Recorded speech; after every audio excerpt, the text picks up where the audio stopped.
E nós que estamos louvando ao Senhor, agora vamos meditar um pouco na palavra do nosso Deus. Nós temos feito uma sequência no livro do Apocalipse. Eu convido você a abrir, portanto, no último livro das Escrituras, o livro da Revelação, Apocalipse de Jesus, dado a João. E hoje nós vamos tratar do início do capítulo 13.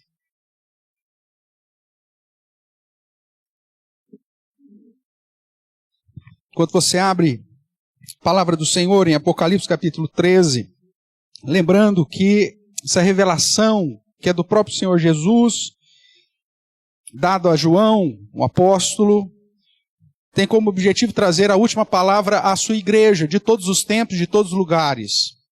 E essa palavra ela é dividida ou separada em seções, onde ele repete os princípios que trata desde a primeira vinda de Cristo, ou da sua ascensão, até o dia final, quando ele volta. Nós já caminhamos no capítulo 1, que trata da introdução, apresentando Jesus como o protagonista de tudo, aquele que é o Senhor sobre tudo e todos. E depois nós temos a primeira sessão, que trata da chamada 7 cartas às 7 igrejas da Ásia Menor, onde nós vemos Jesus trazendo uma palavra de exortação à igreja, declarando para que a igreja, de todos os tempos, de todos os lugares, de todos os momentos, esteja atento a 3 perigos. Primeiro, a perseguição, que pode surgir, até mesmo conduzindo essa igreja ao martírio. O perigo do desânimo espiritual, da apatia, de uma vida, de um evangelho sem o ardor necessário e sem as obras necessárias. E o terceiro perigo, que é as heresias, os erros, os falsos ensinos que infelizmente surgiriam até mesmo dentro da igreja. Depois que ele disse isso e chama a atenção da igreja para perseverar até o final, ele traz uma palavra respondendo por que ele não ficou aqui. Por que Jesus, se ele ressuscitou, por que ele não ficou na terra? Por que ele foi assunto ao céu? E ele explica então que ele teve que assumir o trono, e por isso Mateus vai dizer que ele recebeu autoridade tanto na terra quanto no céu. E subindo no céu, ele então toma o livro, chamado livro selado, com 7 selos, selados por todos os lados, que ninguém podia pegar, olhar para esse livro e nem mesmo tocar nele. E Jesus, por ter vencido, toma esse livro e abre os chamados 7 selos, que é a segunda seção do livro. Nesses 7 selos, ele mostra que, assumindo o trono e as rédeas do universo, a primeira coisa que ele dá é o envio do evangelho, que sai vencendo para vencer sobre todas as nações. Se você olhar historicamente, o evangelho, ou o plano de salvação de Deus, de redenção, é anunciado às nações de um modo efetivo após a ascensão de Cristo. Até então, as nações estavam sendo enganadas por Satanás, cada uma vivendo, seguindo seus próprios deuses, adorando as suas próprias entidades. E quando você falava do evangelho, ou falava das promessas messiânicas, essas nações tão somente rejeitavam. Mas após a ressurreição de Cristo, a ascensão de Cristo, a tomada do trono, nós vemos que num só dia, com a descida do Espírito Santo, quase 3.000 pessoas, representando várias nações da terra, se convertem ao Senhor. Então esse evangelho que sai vencendo para vencer é fruto do primeiro selo aberto, só que em consequência a esse primeiro selo, ou esse primeiro cavaleiro, nós vemos que o inimigo das nossas almas, ele se levanta e outros cavaleiros vêm trazendo perseguição, privação, morte para a igreja. Ao ponto de que muitos mártires chegam à presença de Deus e estão diante do trono do Senhor, e eles clamam a Deus para que Deus julgue os perseguidores e haja com justiça. E o Senhor disse que eles deveriam esperar por um tempo até que o número dos salvos seja completado e o número daqueles que haveriam de morrer por conta de Cristo Jesus também fosse completado. Assim, então, nós temos o final dessa segunda sessão sobre os selos, apontando que a igreja, enquanto ela avança na pregação do evangelho, ela sofre todo tipo de perseguição, dificuldades e até mesmo o surgimento de falsas doutrinas. Já a terceira sessão vai apontar o resultado desse pedido dos mártires e da oração dos crentes que estão sendo perseguidos. A palavra do Senhor diz que, em resposta à oração e o clamor dos crentes e dos mártires, Deus vai aplicar das chamadas 7 trombetas, que são juízos temporários sobre os ímpios. Todas as adversidades que nós vemos no mundo, terremotos, pandemias, guerras, vícios, drogas, tudo aquilo que atinge de um modo mais específico a vida dos ímpios, trazendo destruição, só que ao invés deles se arrependerem e se converterem a Cristo, eles murmuram contra Deus e se levantam ainda mais na prática da impiedade. Feito isso, a palavra do Senhor nos chama mais uma vez para perseverarmos. E mesmo que também recaia sobre nós situações dos selos, as trombetas de Deus vão ser manifestadas nesse mundo até o último dia. Assim sendo, nós chegamos agora na 4ª sessão, que começa no capítulo 12 e que vai explicar para a igreja a respeito do inimigo das nossas almas. Como que Satanás age. E nós vemos que Satanás, que antes tinha uma função de nos acusar diante de Deus, perde essa função porque Cristo já pagou na cruz pelos nossos pecados. Não tem o porquê dele cobrar a dívida se a dívida já foi paga. Só que ele então é lançado dos céus e vem sobre a terra para perseguir a igreja, os descendentes da mulher, como é dito no capítulo 12. E aí nós estamos justamente nesse momento do livro de Apocalipse, mostrando que a igreja, uma vez que foi salva, lavada no sangue de Cristo, e que foi enviada para ser embaixador de Cristo e ao mesmo tempo sacerdote de Cristo, que tem essa função de representar Cristo nesse mundo e de pregar sobre Cristo e de louvar e adorar ao Senhor, essa igreja será duramente perseguida pelo inimigo das nossas almas, que ele apresenta como sendo a antiga serpente, o diabo, Satanás. E agora no capítulo 13, ele vai começar a nos apresentar como que o diabo age nesse mundo para perseguir os verdadeiros cristãos, os verdadeiros crentes. E eu chamo a sua atenção então para a leitura que faremos. Apocalipse, capítulo 13, os 10 primeiros versos. Diz assim, pois, a palavra do nosso Deus, as sagradas escrituras: vi emergir do mar uma besta que tinha 10 chifres, 7 cabeças, e sobre os chifres 10 diademas, e sobre as cabeças nomes de blasfêmia. A besta que vi era semelhante ao leopardo, com pés como de urso e boca como de leão. E deu-lhe o dragão o seu poder, o seu trono e grande autoridade.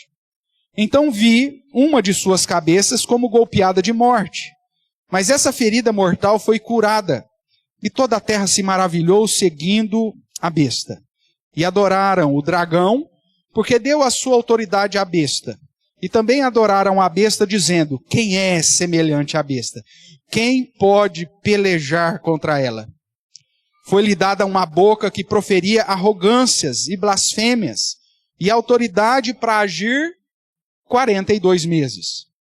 E abriu a boca em blasfêmias contra Deus, para lhe difamar o nome e difamar o tabernáculo, a saber, os que habitam no céu. Foi-lhe dado também que pelejasse contra os santos e os vencesse. Deu-se-lhe ainda autoridade sobre cada tribo, povo, língua e nação. E adorá-la-ão todos os que habitam sobre a terra, aqueles cujos nomes não foram escritos no livro da vida, do Cordeiro que foi morto desde a fundação do mundo. Se alguém tem ouvidos, ouça. Se alguém leva para cativeiro vai. Se alguém matar a espada, necessário é que seja morto a espada. Aqui está a perseverança e a fidelidade dos santos. Oremos mais uma vez. Pai querido, nós, diante da palavra do Senhor, desse oráculo, cheio de símbolos e expressões que, à primeira vista, nos foge a interpretação, nós clamamos para que o Senhor nos ajude através do Teu Santo Espírito, não somente para que compreendamos, mas que, principalmente, seja aplicada em nossa vida os ensinamentos da Tua palavra, para que, independente das circunstâncias desse mundo, sejamos achados, ó Deus, de modo fiel ao Senhor. Abençoe, ó Deus, abra o nosso entendimento, use a minha vida apesar de mim mesmo, e fale ao coração dos meus irmãos e ao meu próprio coração. É o que nós clamamos em nome de Jesus. Amém. Irmãos, quando olhamos para a progressão da revelação bíblica, por todo o período revelacional, e quando olhamos em especial para o Novo Testamento, nós vemos a existência ativa de um amigo sobrenatural. Nos dias terrenos de Jesus, nós vemos que essa manifestação se intensifica e Satanás se manifesta de uma maneira gerando endemoniamentos e várias situações que foram registradas no Evangelho. A Bíblia em si nos adverte, primeiramente, sobre uma luta que travamos contra nós mesmos, contra a nossa cobiça, contra a nossa carne. A Bíblia também nos adverte de uma luta que temos com o sistema mundo, com esse sistema contra Deus. Mas também a Bíblia nos diz a respeito de uma luta contra o adversário de Deus e dos seus escolhidos, que é o diabo. Eu sei que muita gente não gosta de falar sobre esse último inimigo. Porém, a Bíblia, e em especial o Apocalipse, fala muito sobre esse nosso inimigo. Trata das suas habilidades e explicita o modus operandi, ou seja, como ele age em nosso mundo. Eu creio que uma das estratégias desse nosso próprio inimigo é nos conduzir a não estarmos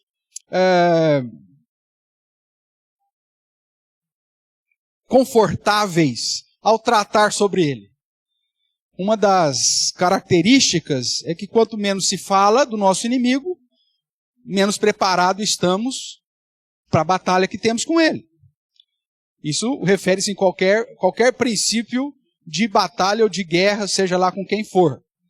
Um dos princípios consagrados, da arte da guerra é: conheça o seu inimigo, porque se você não conhecê-lo, certamente ele te sucumbirá. Então, quanto mais nós conhecemos o nosso inimigo, mais fácil nós estabeleceremos as habilidades, as estratégias, o modo como ele age, e estaremos assim mais preparados para vencer as suas artimanhas. Mas, afinal, como que o diabo persegue a igreja? É lógico que nós precisamos fazer um parênteses aqui e explicar que não é como muitas igrejas acabam dando ênfase. Tudo é culpa do diabo. O seu pecado, meu amigo, é culpa sua. É da luta contra a sua própria carne. O ceder às tentações é fruto da sua própria cobiça.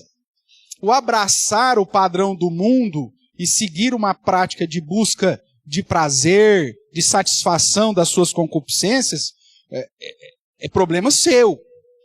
O diabo não tem nada a ver com isso. E muitas vezes nós vemos por aí as pessoas falando assim: eu caí, mas o diabo. A culpa continua sendo sua. Porém, não podemos negligenciar que existe uma ação em todos os sentidos do nosso inimigo, que tem como objetivo justamente que nós caiamos, que nós venhamos a fracassar na caminhada da fé. Mas então, como que ele persegue a igreja? Como que ele age? Nós vimos no capítulo 12, semana passada, iniciando a sessão do livro que trata justamente sobre isso, apresentando então Satanás, o dragão poderoso, a antiga serpente e tal, como sendo esse nosso adversário, o acusador, o sedutor do mundo, para não deixar dúvidas que este é o nosso inimigo, que este é o nosso adversário. Porém, a grande questão é como que o diabo age, como ele persegue a igreja e os crentes, através de quem, como ele age, e qual o poder que ele tem sobre nós. Como que ele vai agir nesse sentido? É disso que vai começar a tratar o capítulo 13. Então, tudo isso é respondido nos próximos capítulos, onde os chamados aliados de Satanás são apresentados. Eles são 3. Aquilo que é chamado de a besta do mar, que é o que nós tratamos hoje, a besta da terra, que é a sequência do texto, e ainda nos capítulos subsequentes, a chamada Grande Meretriz ou Grande Babilônia. No nosso contexto, irmãos, nós vemos que nessa batalha de Satanás e os seus aliados contra Cristo e os seus servos, nós somos aqui apresentados a mais um quadro simbólico. No capítulo 13, de 1 a 10, nos é apresentado, então, o primeiro aliado do dragão, a besta que emerge do mar. Veja aí o que diz o verso primeiro. Vi emergir da onde? Vi emergir do mar uma fera, um monstro, uma besta, ok? Então, essa besta que emerge do mar. A revelação deixa claro que o poder, a autoridade, governo e a glória desse aliado é devido à ação intencional do próprio dragão. Nós vemos que essa besta, ela tem poder, porque diz que ela tinha 10 chifres. Nós já vimos isso. Chifre, no contexto dos oráculos bíblicos, refere-se à autoridade. Refere-se a poder. Né? É aquele exemplo que eu dei da graduação militar, né? Quando é soldado raso, você não tem nenhum chifre no ombro. Quando você vira cabo, você tem lá, recebe sargento, e aí vai colocando marcas, não sei se você já percebeu, mas sempre como se fosse a ponta de um triângulo, que representa nada mais de um chifre, porque isso vem da antiguidade, e quanto mais chifre você tem no ombro, mais poder você tem na hierarquia militar. Não é assim? Essa é a mesma ideia.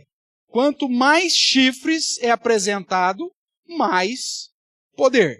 Então, essa besta aqui, ela é apresentada como alguém que tem 10 chifres. Ou seja, alguém que tem poder. O que mais que é dito? E ela tem 7 cabeças. Cabeça é sinal de liderança, de governo. Quem é o cabeça da igreja? Cristo. Ele é o que governa, ele é o líder. Então, falar de cabeça fala de governo, de liderança. O que mais? E sobre os 10 chifres, ele tem diademas. E sobre as cabeças, nomes de blasfêmias. Ele está, então, adornado. Esse chifre tem uma beleza, tem diademas, tem uma certa glória. Esse poder gera uma pompa. E gera uma postura de soberba. Uma postura de blasfêmia, de se colocar acima daquele que é de fato soberano. É assim que começa a apresentar essa besta aí, ou esse monstro. E ele recebe a autoridade do próprio Satanás. No final do verso 2 é dito, observe aí comigo, e deu-lhe quem? O dragão, o seu poder, o seu trono e grande autoridade. Se você ficar claro aí quem que é esse dragão, olha no capítulo 12 e vê para mim aí o verso 9. Diz assim o verso 9 do capítulo 12. Foi expulso quem? O grande dragão. Então quem que é o dragão? A antiga serpente, que se chama Diabo, e Satanás, o sedutor de todo mundo. Então é esse. Não tem como você errar a interpretação do dragão. E esse dragão deu todo o seu poder, o seu trono e a autoridade à besta do mar. Então é disso que nós estamos olhando aqui nos versos iniciais. No verso 4 ainda diz, e adoraram o dragão, porque ele fez o quê? Porque deu a sua autoridade à besta. Então essa besta que emerge do mar, que tem poder, que tem liderança, que tem governo, que tem glória, que tem pompa, recebe tudo isso do inimigo de nossas almas. É o diabo que dá o poder a essa turma aí. Então vamos caminhar mais um pouco aqui. Além disso, nós vemos que o objetivo dessa besta é perseguir os crentes. Veja aí na sequência o verso 7. Foi-lhe dado também que pelejasse contra quem? Os santos. Santos aqui, irmãos, no contexto bíblico, toda vez que fala de santos, são aqueles que foram separados, aqueles que foram santificados em Cristo. Refere-se a todos os crentes, refere a você e a mim que cremos em Cristo como nosso único e suficiente Salvador, que fomos santificados no sangue de Cristo. Não está falando das imagens católicas, dos santos católicos e nem daqueles que foram canonizados, mas são todos os crentes. mesmo porque perseguir imagem não teria objetivo nenhum.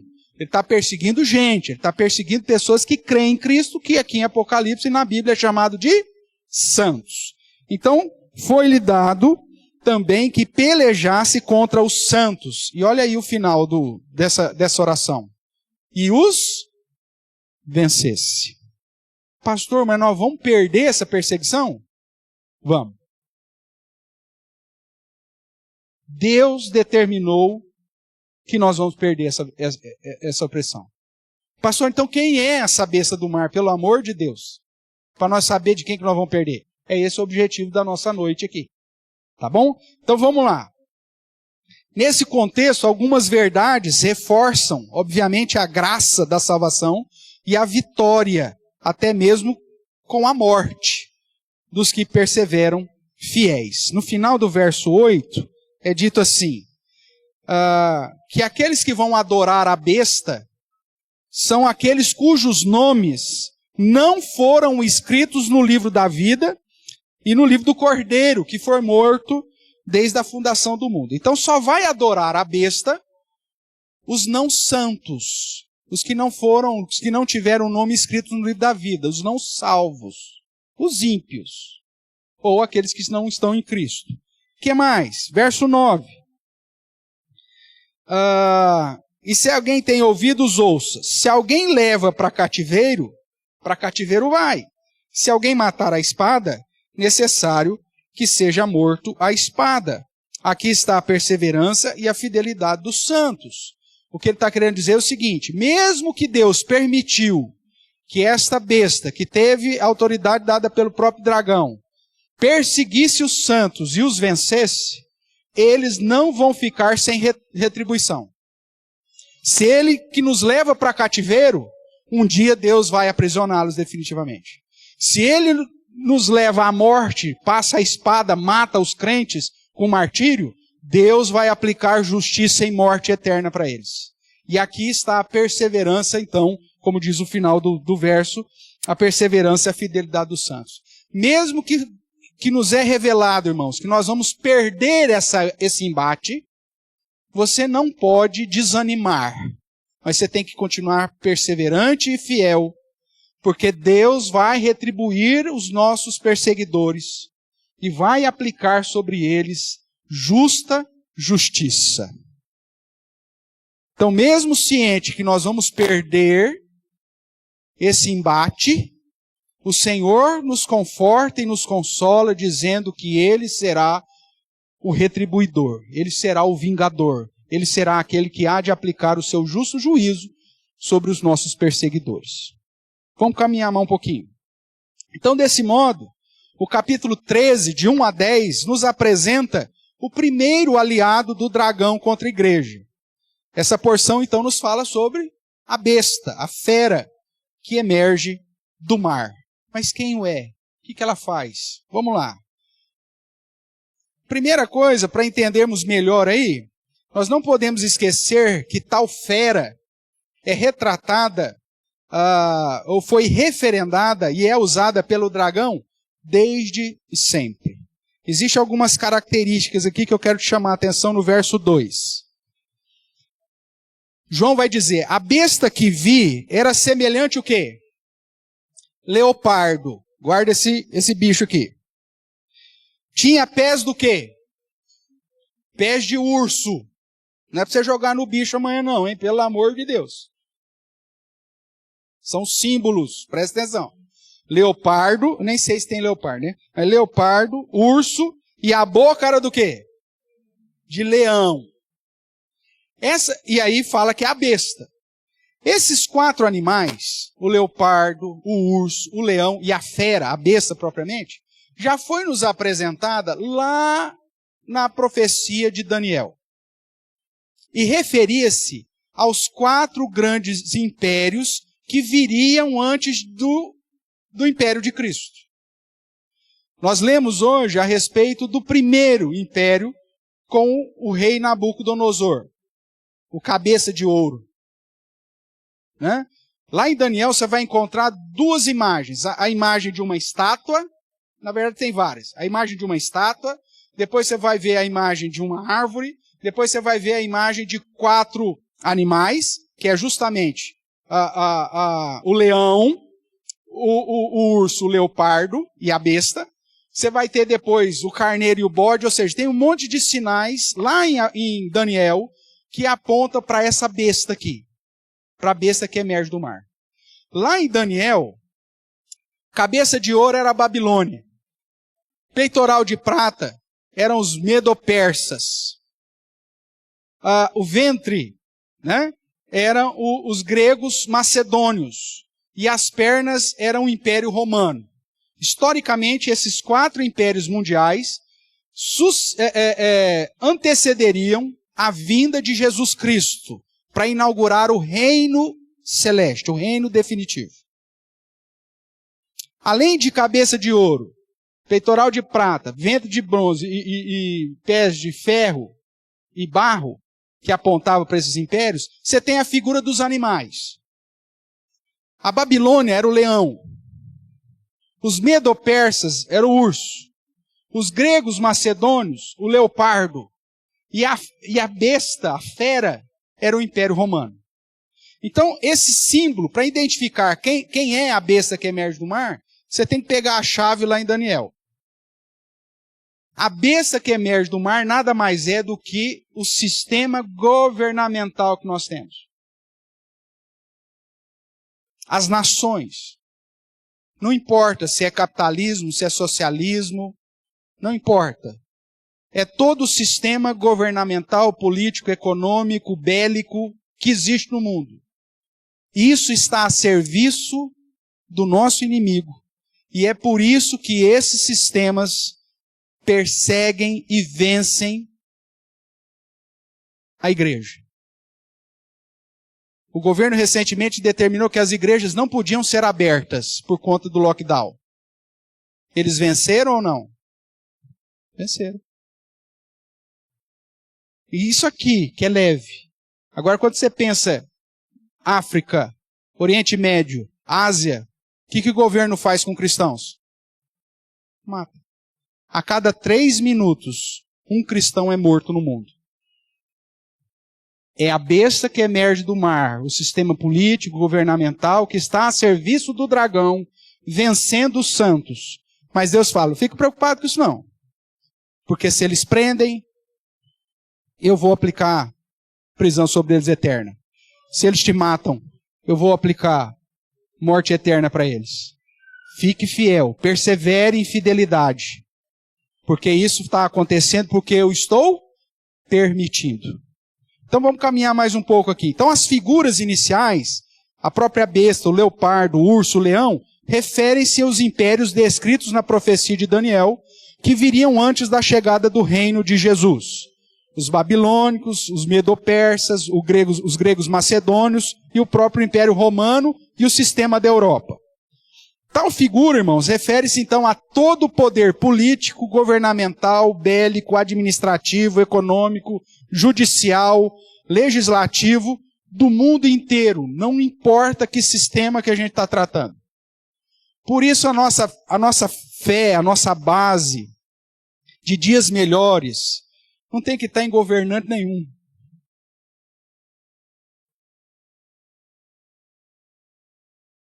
É por isso que, como cristão, nós temos que testemunhar de Cristo. Não do partido A, do partido B, do candidato A, do candidato B. Esse povo não vai nos salvar. E muito pelo contrário, seja quem quer que esteja lá, o sistema que tem autoridade é governado por quem? Pelo dragão, meu amigo. Mesmo um cristão que você ponha lá, o sistema não permite que ele vá agir contra aquilo que o manda-chuva, que é o dragão, quer. Então pare de depositar a sua confiança no sistema político, governamental, partidário do nosso país, ou seja lá em qualquer lugar do mundo, porque isso não vai resolver o seu problema. Nós somos peregrinos nessa terra. O reino é celeste. E já foi implementado, está dentro de nós, Jesus diz, é invisível. Como cidadãos do céu, eu preciso anunciar o Evangelho, sabendo que o sistema governamental vai me perseguir e vai vencer. Não tem como vencê-los. A própria palavra de Deus diz que eles vão vencer. Sejam com leis injustas, impedindo que preguemos a palavra.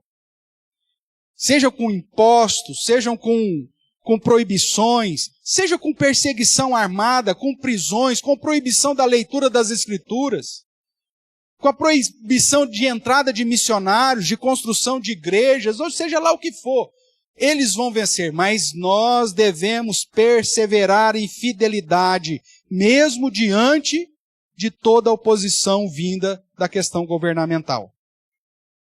E veja que isso não é só sobre determinado lugar do mundo. Quando você olha aqui no verso de número 7, é dito assim: foi-lhe dado também que pelejasse contra os santos e os vencesse. E deu-se-lhe ainda autoridade sobre quem? Cada tribo, cada povo, cada língua, cada nação. É geral. Isso está lá na autoridade do cacique da tribo, que muitas vezes, apoiado e ludibriado, direcionado pela FUNAI, fala: nós não queremos missionários aqui na aldeia. Ele tem autoridade. Foi dado a esse líder tribal a autoridade para não aceitar a ação da igreja. E ele vence. É dado a qualquer povo, é dado a qualquer língua e é dado a qualquer nação. Não importa em que país você esteja do mundo. Não importa em que sistema governamental nós estejamos inseridos. Tudo isso faz parte de um aliado que tem como objetivo perseguir o reino de Deus e todos aqueles que definitivamente o servem em perseverança e fidelidade. Então não coloque, não deposite a sua esperança em nenhum Messias por aí. Ou nem das Silvas por aí. O verdadeiro Messias já veio, já instalou o seu reino. Esse reino é sempre eterno, não terá fim. Mas enquanto estamos aqui, todo o sistema administrativo, político, governamental, que é chamado em Apocalipse de besta, que emerge do mar, vai nos perseguir e vai nos vencer. Não tem como comprar essa briga. A única coisa que se espera de nós é que sejamos perseverantes e fiéis. Imagina os nossos irmãos que vivem em países com grande perseguição política e religiosa, e que pelo fato de terem uma Bíblia ou de pregar o Evangelho, são condenados à morte. Alguém poderia dizer: mas por que Deus não livra eles? É porque está dito que eles iam vencer. O próprio Deus já nos avisou. Se você resolver ir para um país fechado e for pregar o Evangelho, você tem já a ciência de que eles vão vencer, que eles vão te perseguir, vão te prender, vão te matar. Mas o reino de Deus continua crescendo. Aquela rocha que esmiuçou a estátua que representava os 4 impérios do mundo, ela se transforma numa grande montanha e faz sombra sobre todas as nações. A árvore cresceu e veio se aninhar animais de todos os lugares. Cristo venceu o leão, o urso, o leopardo e a própria besta, para nos garantir a vitória eterna. Então, sobre cada tribo, povo, língua, nação, que é sintetizado na palavra mar, nós já estudamos isso. Besta que emerge do mar é que emerge dos governantes, dos governos. Mar, em Apocalipse, é sinônimo de gente, de nação. Por isso, quando diz, inclusive em Apocalipse, que fala que lá no céu, no novo céu, não haverá mar, tem gente que fica triste: mas é tão bonito, pastor. Não vou pegar uma onda lá mais. Não está falando literal, o Apocalipse não é literal, ele é simbólico. O que Apocalipse está dizendo é que lá no céu não vai ter divisão geográfica em povos, em etnias, em línguas, em nações, não haverá mar, não haverá gentes, porque será um só povo, o povo de Deus. É só isso. Tem gente que complica Apocalipse, e ela é tão simples quando você usa as chaves corretas para interpretá-la. Mas caminhando, irmão, sendo assim, a besta que emerge do mar, então, o que ela faz? Vamos lá rapidamente. Primeiro, ela recebe poder das nações. Ela é a própria sistema governamental, né? Deu-lhe o dragão o seu poder. Ele recebeu o poder de Satanás para governar, para ter grande autoridade, para estar no trono, para pelejar contra a igreja. Sendo assim, o dragão persegue a igreja, acusa os crentes e seduz os que habitam sobre a terra, os que não são fiéis, cujos nomes não estão no livro da vida, através da autoridade, do governo, do poder autoritário, dos sistemas governamentais, dos conflitos de interesse político, perseguição pautada na manutenção da cultura, da tradição étnica. Nós vemos em alguns momentos, em alguns lugares no globo, que o próprio governo conduz a própria população a perseguir a igreja. Nós vemos que alguns movimentos, algumas ideologias, que o próprio governo aplica como método de ensino para as nossas crianças, nós temos vivido isso, você sabe do que eu estou falando, acabam sendo instrumentos para que molde na cabeça dessa nova geração uma perseguição à igreja, como sendo os santos, sendo um grupo de intolerantes, que não aceitam os gêneros, que não aceitam a liberdade sexual, que não aceitam a liberdade de promiscuidade desse povo. Você vê toda uma manipulação para que os ímpios, aqueles cujos nomes não foram escritos no livro da vida, façam um levante e a besta do mar use, inclusive, esses elementos para combater os santos. Quando falsas religiões também, atreladas a questões políticas, são usadas para combater os cristãos. Quando você pensa em ISIS, quando você pensa em Hamas, quando você pensa em grupos terroristas, Boko Haram, que persegue de um modo muito específico cristãos. É um braço dessa besta, dessa fera, que se levanta para lutar, perseguir e vencer os cristãos. Sejam por leis injustas, seja pelo martírio que a espada e a perseguição traz. Todo governo sem Cristo cumpre a agenda do dragão, enganando, perseguindo, seduzindo as nações. E a besta, ou seja, o governo, ele recebeu o poder do próprio Satanás. Outra característica que nós vemos a respeito da besta do mar é que, além de ter recebido autoridade e poder para perseguir, ela recebeu a tarefa de difamar o reino. O verso 5 nos diz: foi-lhe dada uma boca que proferia arrogâncias e blasfêmias e autoridade para agir 42 meses. Nós já vimos que a questão dos 42 meses é todo o período.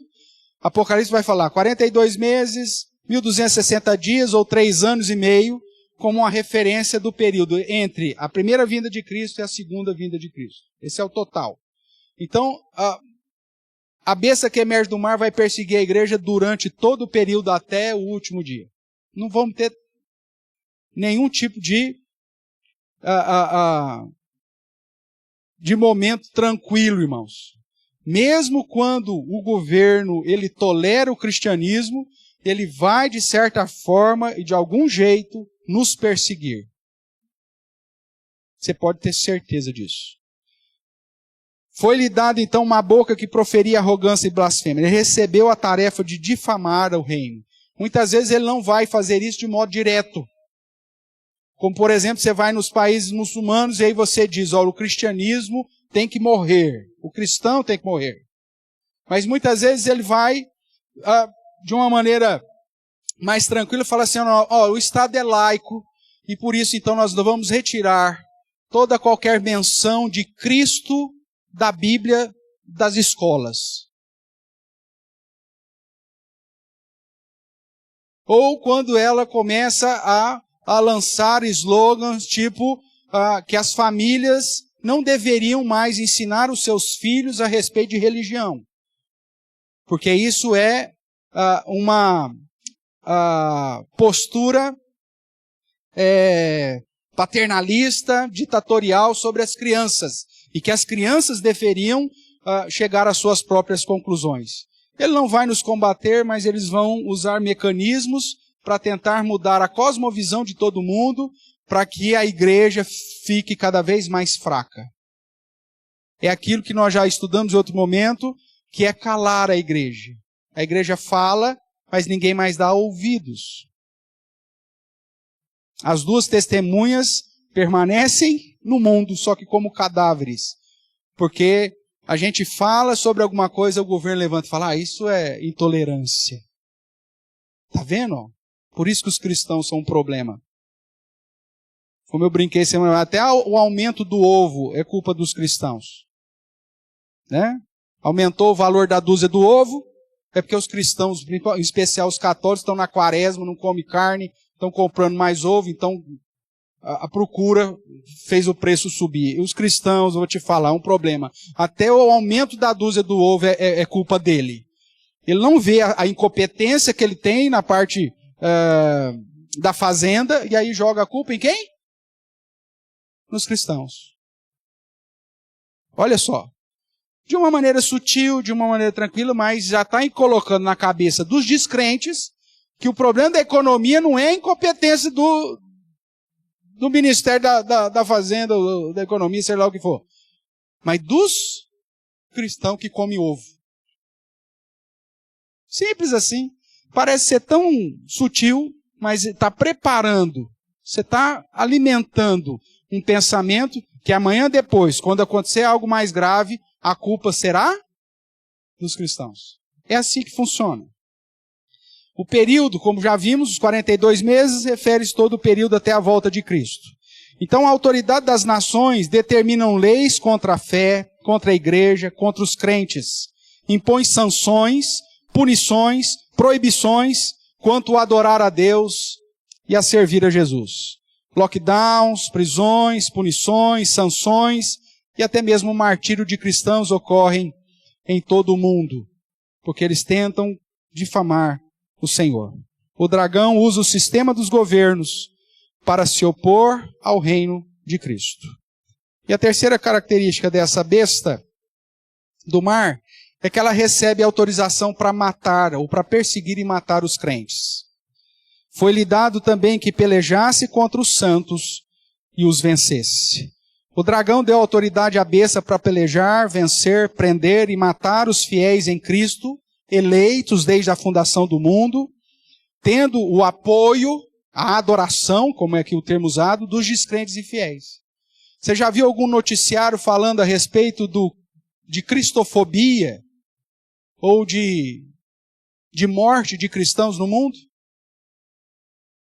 Já viu? Rede nacional falando alguma coisa disso? Como eu disse, segundo a agência Porte Aberto, a cada 3 minutos um cristão é morto no mundo. Você tem alguma notícia nesse sentido? E nunca terá. Você só fica sabendo isso porque hoje, com o advento da internet, mecanismos independentes acabam pesquisando e noticiando isso. Mas a grande mídia não fará. Até mesmo quando o ISIS prendeu aqueles cristãos egípcios e levaram lá para uma praia, né? No contexto do Oriente Médio, todo mundo vestidinho de laranja, e transmitiu via internet, cortando o pescoço de cada um dos nossos irmãos. Nós só tivemos só uma menção assim muito rápida na televisão, mas ainda ninguém colocando a postura do ISIS como de fato era, mas sim reconhecendo como uma ação de um governo jihadista que tem que ser tolerado nesse mundo porque faz parte. É assim que funciona, irmãos. O sistema governamental no mundo veio para nos perseguir e vencer. Então não deposite a sua fé nele, mas continue firme, perseverando e fiel ao verdadeiro rei, aquele que está exaltado nos céus. Nós vemos que os ímpios adorá-la-ão, a essa besta. Aqueles que não adoram o Cordeiro, adoram o sistema, adoram os governos. Como eu disse, a cada 3 minutos um cristão é morto no mundo. Hoje, em cada 7 cristãos estão sofrendo perseguição severa em um dos 50 países de maior afronta ao cristianismo, segundo os dados da agência portasabertas.org.br. 1 a cada 7. Se nós não temos essa perseguição aqui no Brasil, os nossos irmãos na África, Oriente Médio e Ásia estão sendo duramente perseguidos pelo dragão. E muitas vezes nós nem oramos por eles. E Jesus mesmo nos chama a atenção para o fato de que quando nós sofremos com os que sofrem, quando nós temos aquela empatia, como se estivéssemos sofrendo com ele, isso nos caracteriza como verdadeiros crentes. E nós continuamos correndo atrás da nossa vida, do conforto do nosso lar, da nossa própria existência, negligenciando o fato de que irmãos nossos estão morrendo de 3 em 3 minutos por conta da fé. Essa ludibriação que o governo faz em não nos permitir tomar esse tipo de conhecimento também abala a nossa perseverança e a nossa fidelidade a Cristo, irmãos. Precisamos reconhecer que estamos em luta. Por isso precisamos nos consagrar mais a Deus. Precisamos investir mais tempo naquilo que importa, que é no crescimento do conhecimento da palavra de Deus e no serviço a Deus. Concluindo, toda essa oposição aos princípios cristãos, como a oposição ao casamento e à família tradicional, oposição à submissão da esposa, a própria defesa da vida, né?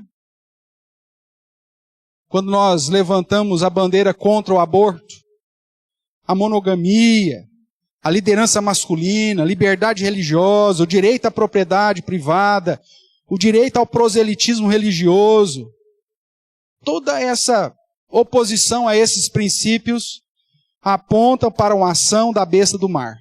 Esse braço de Satanás com sua grande cólera sobre os descendentes da mulher, ou seja, os crentes, os servos do Cordeiro. Estes, ou seja, os servos do Cordeiro, cujos nomes foram escritos no livro da vida do Cordeiro, segundo a palavra do Senhor, devem perseverar e serem encontrados fiéis, mesmo sob cativeiro e martírio, pois Deus aplicará a sua justiça santa sobre os perseguidores. Quem nos levou ao cativeiro será cativo. Quem nos matou pela espada também receberá a justa punição.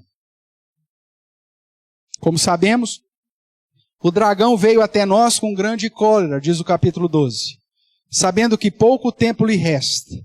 Então ele pelejará contra os que guardam os mandamentos de Deus e têm o testemunho de Jesus, ou seja, os santos, para através da opressão, perseguição e até mesmo da espada, tentar abalar a nossa fé. Nesse contexto, ecoa as palavras do Senhor Jesus Cristo, que já foi dita à igreja e que eu projeto aqui. Não temas as coisas que tens de sofrer. Eis que o diabo está para lançar em prisão alguns dentre vós, para ser dispostos à prova, e tereis tribulação de 10 dias. Sê fiel até a morte, e dar-te-ei a coroa da vida.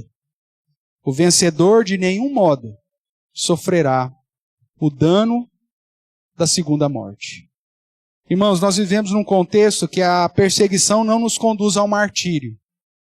Mas muitas vezes a enganação e a ludibriação do sistema governamental nos conduz a uma postura de apatia, de esfriamento, porque eu não quero ser chamado de intolerante. Eu não quero ser reconhecido como um crente verdadeiro. Ou como se eu fosse, o termo que eles usam, bitolado. Essa já é uma ação do governo sobre nós. Jesus nos chama a atenção para lutarmos pela fé evangélica, como Paulo fala lá em Filipenses. Sabendo, irmãos, que toda e qualquer perseguição, para nós, é motivo de regozijo. Quando você olha para Mateus 5, Sermão da Montanha, o próprio Senhor Jesus diz que bem-aventurados somos quando somos perseguidos, alvos de injúria, de perseguição, de martírio, seja lá o que for. Porque assim também foram perseguidos os profetas que vieram antes de nós. Por isso regozijai-vos e alegrai-vos, porque grande é o nosso galardão nos céus. Não deixe de expressar a sua fé até o fim. Continue se consagrando. Continue pregando, testemunhando em perseverança, em fidelidade. Porque aqueles cujos nomes foram escritos no livro da vida, no livro do Cordeiro, que já receberam o benefício da salvação em Cristo, mesmo que aqui sejam mortos, não sofrerão o dano da segunda morte, ou da morte eterna. E que Deus assim nos abençoe.